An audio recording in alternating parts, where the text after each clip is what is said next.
to Mr. Randy's Wine and Spirits. I am Mr. Randy, and today we're going to be doing a full review episode on the Yellowtail Pinot Grigio. Fresh, fruity, and zesty from 2025. This is last year's.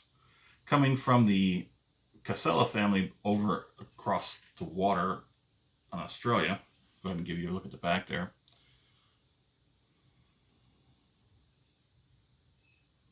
There's a website. Wasn't a whole lot. Hey, it's vegan.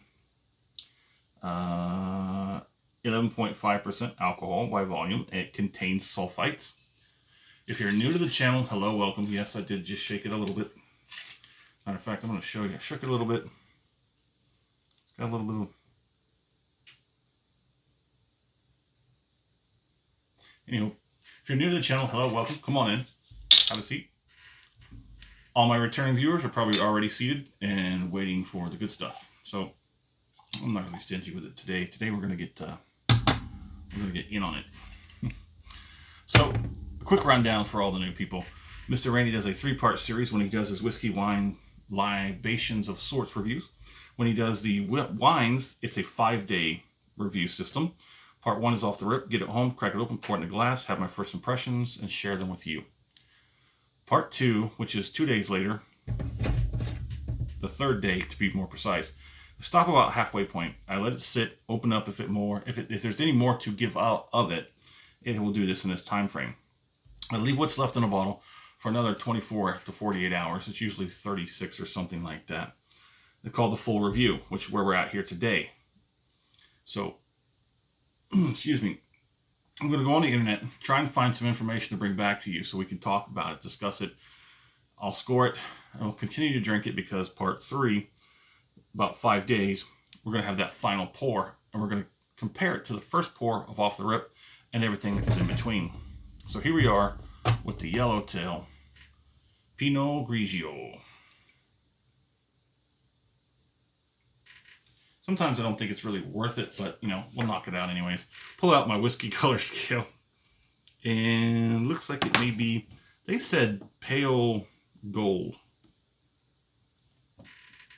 I think it's lighter than that. I'm going to nail it at a pale straw. I know it's kind of hard to do this with the camera, but it's more lighter than that pale gold, so it doesn't matter because we're not going to be able to see it here in just a moment. It's got a very moderately sweet, but not overly sweet kind of a nose.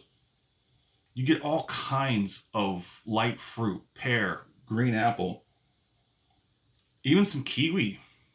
If you've ever had kiwi, I'm just tasting it already.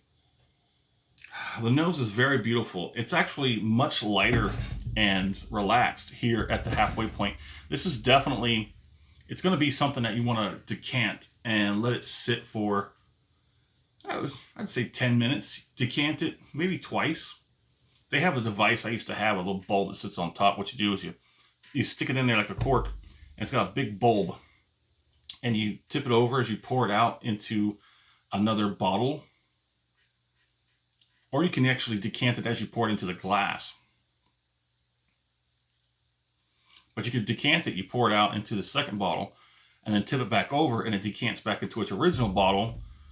And by that time, you know, you tip it over the first time, give it 5 minutes, tip it over again, back time, give it 5 minutes, and you're good to go. This would definitely be a lot better if you decanted it for like 10 minutes.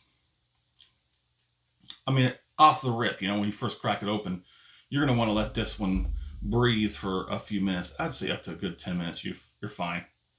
Let's go ahead and get that first palate out of the way, the acclimation pour.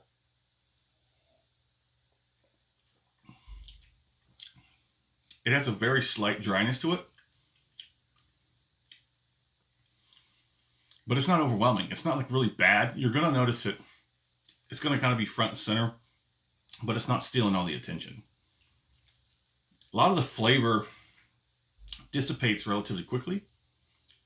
Not necessarily a bad thing, because almost everything goes away, but a little bit of that juiciness on the back end. So let's go ahead and get the next one.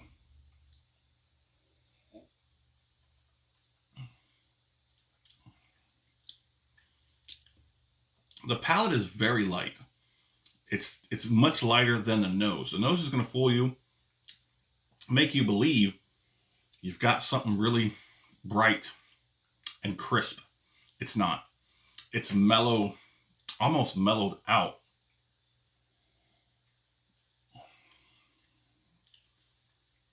I'd probably say decant it 5 minutes. You'd probably be good after 5 minutes.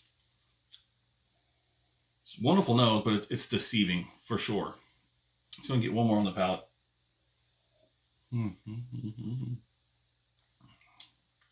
I'm getting pear, green apple, sure. The passion fruit, not so much anymore. It's very unfortunate. Pinot Grigio. They do have a Pinot Noir. I'd like to try that Noir. I still have a few bottles. I think there's like maybe 3 more bottles in the Yellowtail line that I'd like to try and get on a showcase on the channel. I'll get one more and then we'll talk about the score.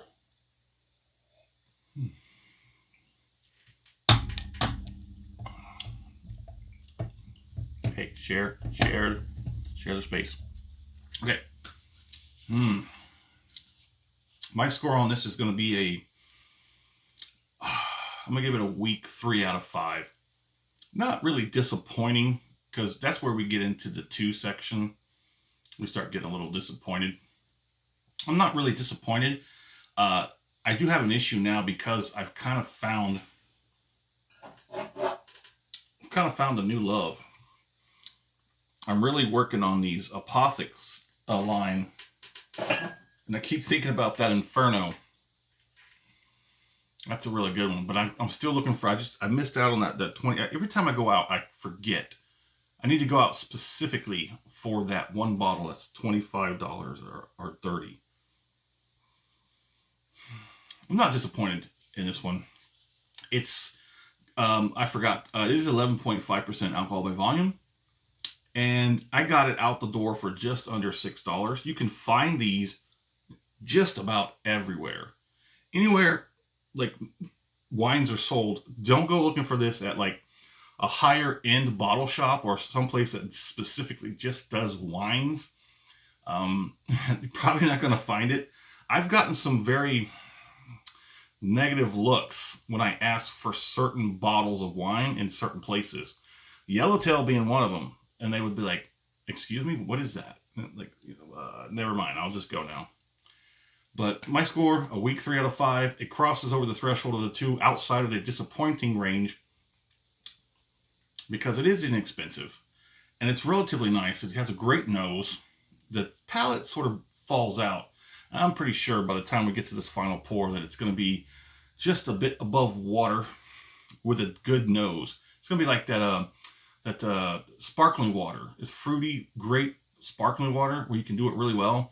And it's just water. It doesn't have much of that smell. The taste doesn't smell much like it's, it's labeled as grape, white grape. It smells like white grape. It smells amazing. You drink it, it smells like, it tastes like watered down grape juice. And it's not, that's disappointing. So if you've made it this far in the video, go ahead and hit that like button. Do yourself a favor for whatever platform you're watching this on, so that it will know that you like videos like this. Do me a favor, leave a comment in below and let me know what you think. Where are you at? What are you drinking? What do you think about the Yellowtail? What do you think about a Pinot Grigio? And as always, thanks for stopping by here at Mr. Randy's Wine and Spirits. Let's have an okay one.